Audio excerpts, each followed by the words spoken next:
KPBS On Demand is supported by the San Diego County Toyota dealers, presenting a new 2025 Tundra designed to combine performance and comfort with up to 437 horsepower and 10-speed automatic transmission. See your Toyota dealer, the San Diego County Toyota dealers. We make it easy.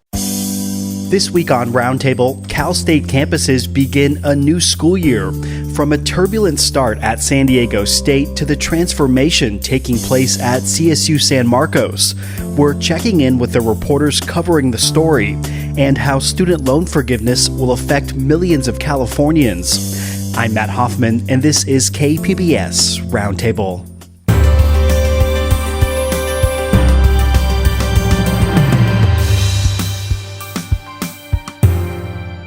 KPBS On Demand is supported by the San Diego County Toyota dealers, presenting a new 2025 Tundra designed to combine performance and comfort with up to 437 horsepower and 10-speed automatic transmission. See your Toyota dealer, the San Diego County Toyota dealers. We make it easy.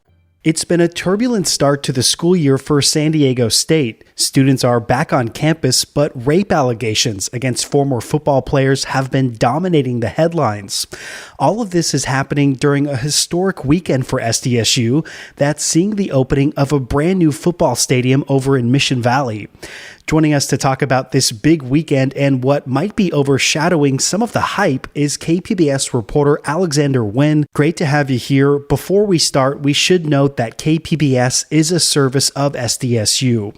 So Alexander, this new school year, it's also bringing a brand new venue in Snapdragon Stadium. Thousands will be out there this weekend. What can they expect to see? Well, there is a variety of suites available inside the stadium's, amenities, such as the Founder Suites, which is available for a measly $3.25 million 15-year commitment. I'm sure you can swing that through your budget at KPBS, right? Yeah, I think a lot of people are going to be looking at the regular seating options.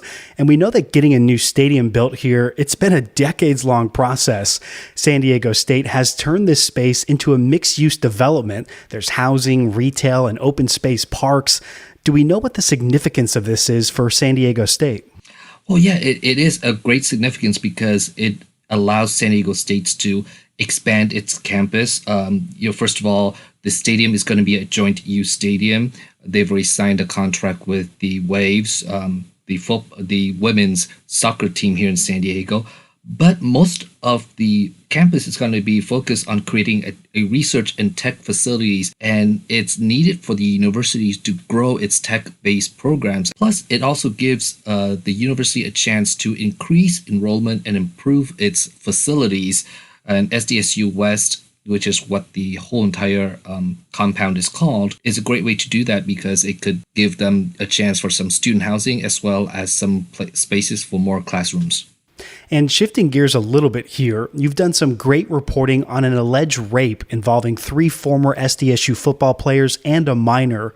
Can you quickly remind us of this case? And are you hearing that it's overshadowing this historical weekend for SDSU? Well, it is definitely overshadowing the weekend. As you remember, we'll get into that a bit later, but as you remember, earlier this week, San Diego State football coach and athletic director sat down with the media to talk about this weekend's game, but they were hounded by reporters about the case and they had to walk out of the meeting.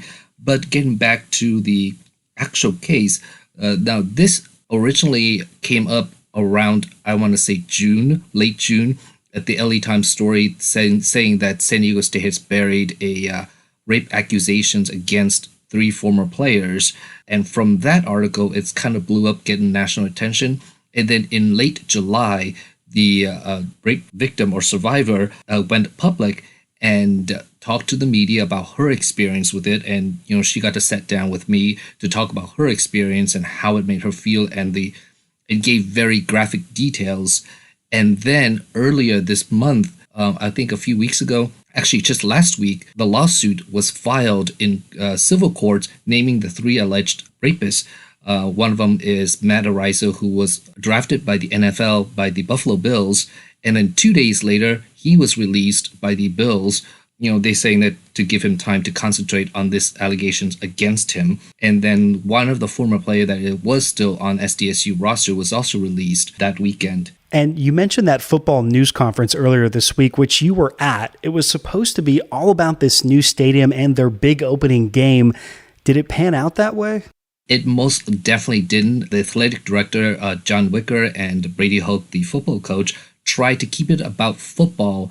And obviously, all the reporters there wanted to talk about this case because, as you say, it happened right after Matt Araiza was released, and as well as Xavier Leonard, who was named on the suit as well, was cut from the football team. And, they tried for about, I think, 5 or 6 minutes to shift it toward football until eventually had to walk out of that press conference. And then several minutes later, John Wick returned to the press conference to address reporters' questions. After that, Brady Hoke came back into the room and talked to reporters about football. And you mentioned that all the players that were allegedly involved in this have been cut by their respective teams, whether that's San Diego State or the Buffalo Bills in the NFL. But what about the alleged victim in this case? We know that she's filed a civil suit. What is she doing right now? So right now she's been talking to a lot of news media. I believe she's talked to CBS National as well as ABC National News, and trying to get this case as much public attention as possible. And part of the strategy is to force the district attorney to start filing charges against the 3 suspected rapists or alleged perpetrators. I talked to the spokesperson for the district attorney last week, and he says that the case is still under review and there's no timetable for when the district attorney will file charges. But Matt Araiza's attorney has said publicly to the media that he expects the district attorneys to, make an announcement within the next 6 weeks, and he expects his client, Matt Araiza, to not be named or to be exonerated in the next 6 weeks or so. So it sounds like within the next month, we could have some new news here. And we know that students on campus, they're reacting to these allegations. Christian Smith is a first-year student athlete. He told KPBS that he feels like he has to do even more now to overcome these rape accusations. It definitely makes me sad, but definitely it's going to be a learning experience because now we have to build back that trust and help others realize that San Diego State's actually a beautiful campus, a place that's diverse and welcoming to a lot of people, and it's like we have to break that reputation of being a sexual assaulted place. Like, we can't have that. Alex, we know that SDSU, they've been criticized for the handling or maybe not handling of this alleged rape. It sounds like the university president is still defending what they did though, right? Correct. On Wednesday, she met with the associate student body to talk about the case, and she defended her decision, well, not her decision specifically, but the university's decision to not pursue its Title IX investigation until after the police investigation. And she says the reason for that, and it's something that the university has been saying all along, is to give the San Diego's police time to investigate and not jeopardize that investigation, because they said, if we start our own investigation, the people involved in this case might shut down. The witnesses may be intimidated by the alleged perpetrators to not talk to police about that. So she's basically defending that decision, saying, this is something that is very personal to her, and she didn't expound on that. But she says this case has to go this way because to protect the integrity of the investigation. Between the civil lawsuit and this news conference held by the football program this week, is there anything else new that stood out to you or anything else that you're keeping an eye on here? Well, one of the things we're keeping an eye on is that this case specifically is the police hasn't released any of the evidence that they collected throughout their investigation to the victim or to the alleged victim in this case. And I really don't know why that is. And that's probably something a little bit unusual. Usually they kind of give them the witnesses' statements or some sort of evidence that they've collected so far so that the victims know that the case has been moving forward. I've been speaking with KPBS reporter Alexander Nguyen. Alex, thanks so much for being here with us. Well, thank you for having me. Snapdragon Stadium is hosting its inaugural football game this weekend. San Diego State will be playing Arizona. It's going to be hot out there. Keep that in mind if you're heading out.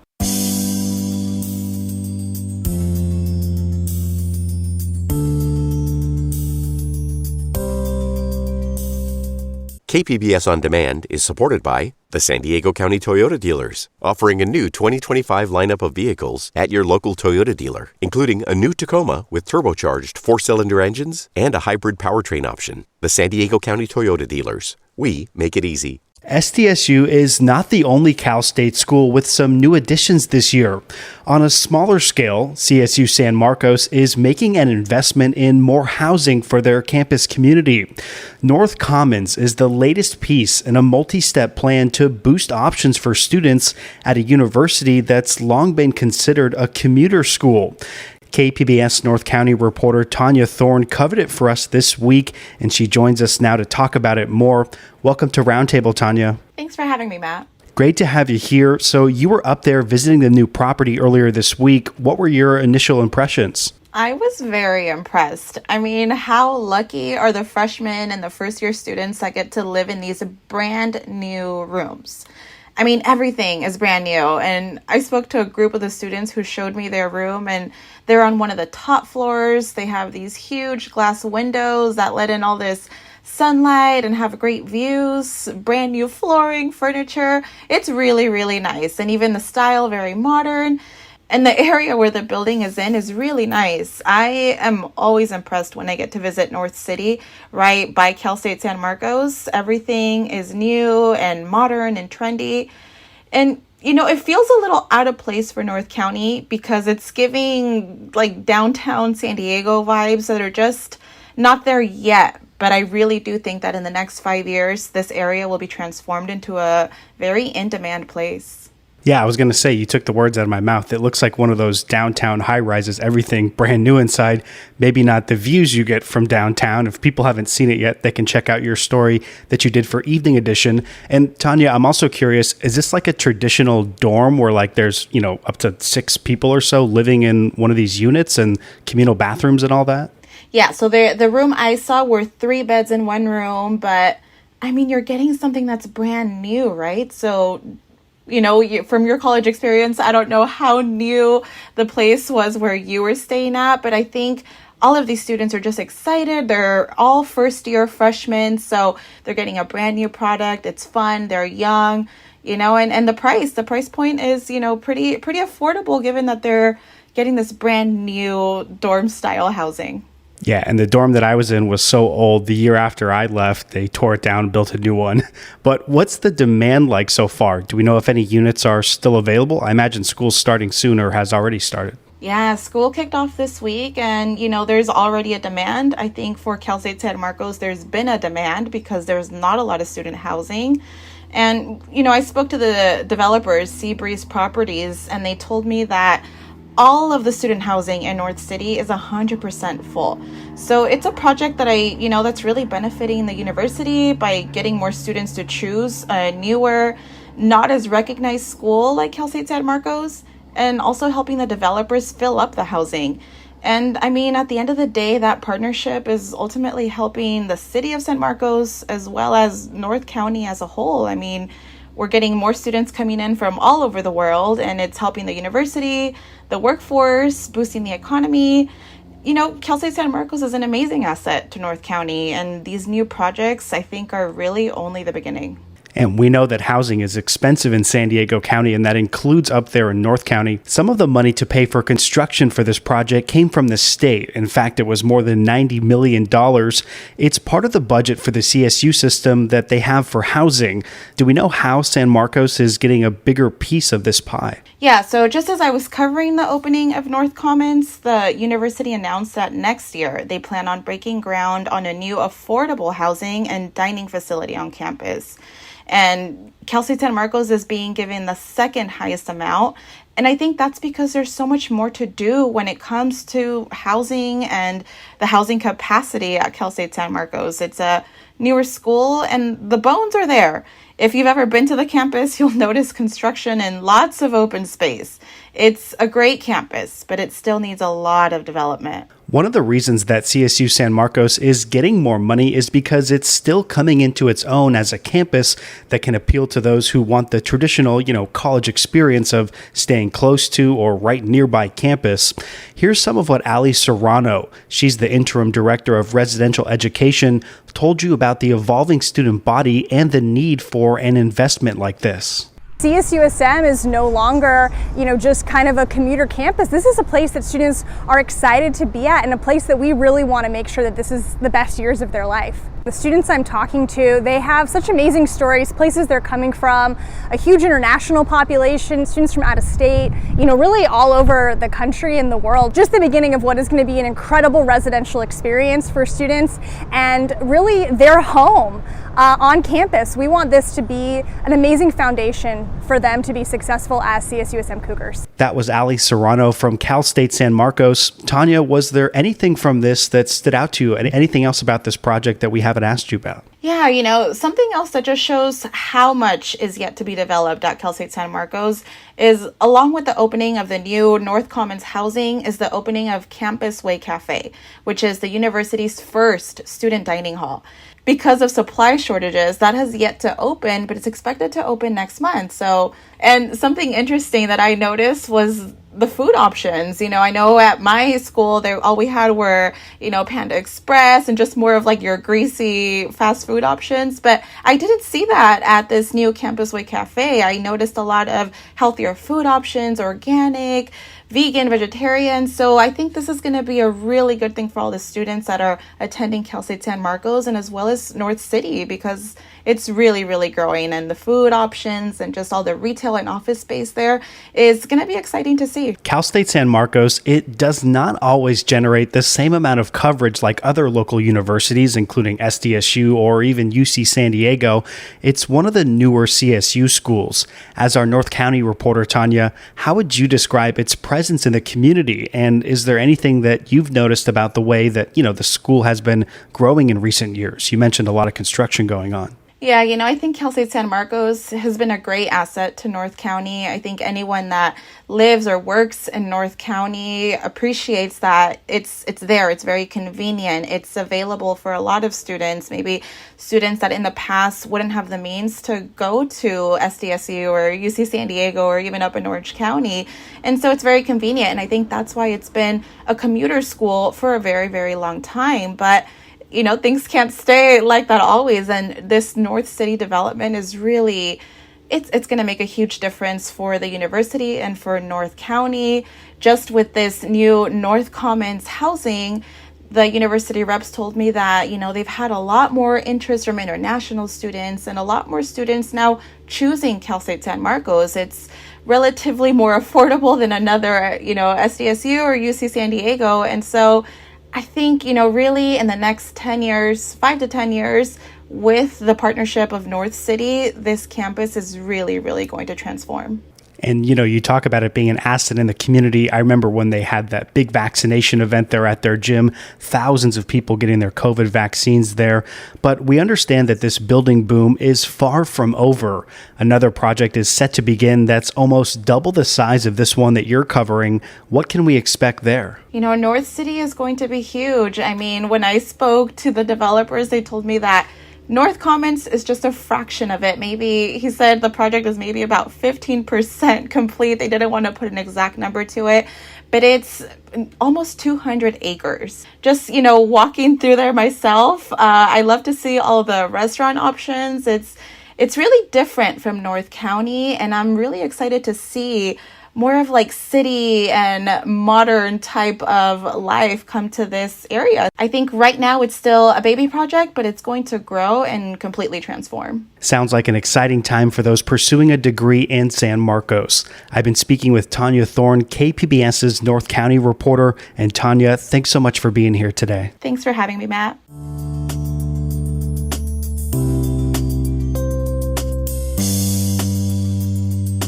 As we continue our look at higher education and the start of a new year, there's still plenty of buzz about the recent decision by President Joe Biden to give a financial break to those who took on debt to pay for college. Debbie Trung is part of a reporting team at the Los Angeles Times that crunched the numbers to see how it would help Californians who qualify. She's here with us on Roundtable now. Welcome, Debbie. Hi, Matt. We'll get into some of your reporting soon, but first, can you just generally remind our audience of the basics of this loan forgiveness plan? Who qualifies and how much can they save or have reduced here? Yeah, sure thing. So under this plan, people making less than $125,000 a year will have $10,000 of their federal loans erased. If you received a Pell Grant to cover the cost of college, which are grants that are typically awarded to students from low to moderate income families, then you're eligible for $20,000 in debt relief if you make under $125,000 a year. Your recent story for the LA Times, it paints a picture of people from all walks of life who are still paying off their student loans. It stands to reason that, California has the most, being the biggest state, but just how many people are we talking about that are in this position? Yeah, so sure. I mean, we're talking about a lot of Californians. So the Education Data Initiative, which tracks student debt by state, says that about 4 million Californians owe money in student loans. That totals to about $142 billion across the state. On average, that's about $37,000 per borrower. And relatively speaking, it seems like California borrowers are better off than others when it comes to the average amount of college debt that they have. What are some of the factors that might contribute to that situation? Sure. So there are a couple of things. The first is that tuition at the state's public colleges and universities are relatively low compared to colleges and universities elsewhere in the country already. California also has pretty generous financial aid. According to the Institute for College Access and Success, the average undergraduate student loan debt in California is the third lowest in the country. And there are continued efforts to make college more affordable for Californians. Soon all high school seniors will have to fill out a FAFSA form, which is the federal form you fill out for financial aid. And sort of the requirement to have all high school seniors fill out that form is to ensure that, students aren't leaving grant money that they might qualify for college on the table. And there are also more ambitious efforts. State leaders are looking to take steps to make college debt-free. The University of California system, for example, is pushing to eliminate the need for loans by 2030. They plan to do that by doing things like offering more part-time jobs to students and setting aside more financial aid from their tuition revenue for students. Loan forgiveness got the big headlines, but there's something else in this plan that will make repayments cheaper for those on income-based plans. Here's President Joe Biden with those details. No one with an undergraduate loan today or in the future, whether for community college or a four-year college, will have to pay more than 5% of their discretionary income to repay their loan. That's income after you pay the necessities like housing, food, and the like. You currently pay 10%. We're cutting that in half to 5%. Again, that's President Biden on his college debt relief plan. There's plenty of people praising the move and excited to have that burden lifted. For many others, though, it won't fix everything. Can you tell us a little bit about Maria Williams, who you say got emotional when you talked to her about this? She called it bittersweet. Why is that? Yeah, so actually my colleague spoke to Maria. Maria's, experience is representative of a lot of students across California. She said that she was grateful that she would be able to have up to $20,000 of her debt erased. But, she also acknowledged that that's really just a small fraction of what she owes. She owes $73,000 in undergraduate and graduate debt, so while many borrowers, have expressed gratitude and say that this will be a help, it is really kind of a drop in the bucket for folks who've had to take tens of thousands of dollars in loans in order to complete their education. Yeah, because then we talk about the interest too, and that adds up quickly into the thousands and thousands of dollars. But there's some critics that worry about how this might affect the overall economy. And as you report, we've had a bit of an experiment with non-payment during the pandemic with that moratorium on student loan payments. Has that given us any indication of how this could play out, like long term? Yeah, I think, individually for borrowers, it could be a big help. Several studies have shown that the pause on loan repayments have enabled borrowers to do things they otherwise wouldn't be able to afford to do, things like buying cars, setting aside money for homes, starting families, and also just being a little bit more selective about which jobs they take. And so one expert we spoke with said that this loan forgiveness will likely only bolster those benefits and provide a financial lift to younger generations of borrowers who on average have just accumulated much less wealth than older generations. For many, this help was long awaited, but there are still more structural issues in the loan industry. You sort of alluded to a little bit of this earlier, but what are some of the disparities that advocates say still need to be addressed or that haven't been addressed? Right. Yeah. I mean, the first obviously is that, there are many borrowers who've had to take out much more than $10,000 or $20,000 of student loan debt. There are also, income gaps. When you start working, women, people of color tend to make less money than people from other communities, and so they have less money to be able to pay back the loans that they owe. Black borrowers also tend to owe much more in student debt than their peers in other racial groups, and so they could be saddled with a disproportionate amount of debt for years to come. And so the advocates that I spoke with said that while this was a historic win, this is something that they've been fighting for a really long time. It doesn't address some of the root issues of why college is so unaffordable in the first place. And so they are sort of pushing for more systemic reforms to the loan servicing industry, to the way that loans are structured. One advocate I spoke with said that colleges and universities should really focus on driving down costs on necessities like housing, transportation, and food so that students aren't in the position of having to take out tens of thousands of dollars in order to cover those costs. Yeah, and then eventually graduate with maybe tens of thousands of dollars in debt. I've been speaking with higher education reporter Debbie Trung from the Los Angeles Times. Debbie, thanks so much for being here with us. Thank you for having me. That's it for this week's edition of KPBS Roundtable, and I want to thank our guests this week, Alexander Nguyen and Tanya Thorne from KPBS News, and Debbie Trung from the LA Times. You can find our show as a podcast at kpbs.org or wherever you get your podcast. I'm Matt Hoffman. Thanks so much for being here with us. We'll be back with you all next week.